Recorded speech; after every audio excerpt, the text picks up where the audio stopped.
Anime NebraskaCon moved from the University of Nebraska at Lincoln campus to its new home in downtown Omaha.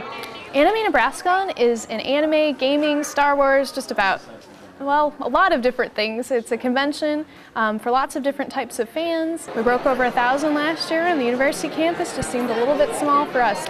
Well, it's been a little bit of a challenge at first getting everyone moved up here, so we're very happy with our location so far. So we hope everyone else will enjoy it. I think it's great that they've moved to Omaha.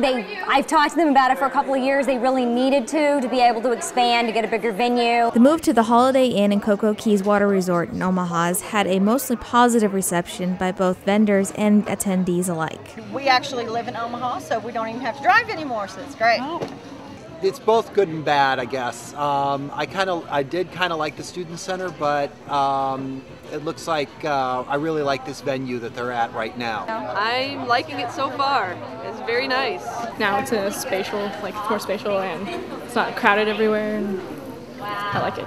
I'm definitely gonna come back to NebraskaCon just because it's close. It helps not having to drive to Lincoln or get a hotel room in Lincoln. For Anime Nebraska, the move to Omaha seems to be a resounding success. I hope that next year they'll have even more attendees. For the Omaha News, I'm Katie Murphy.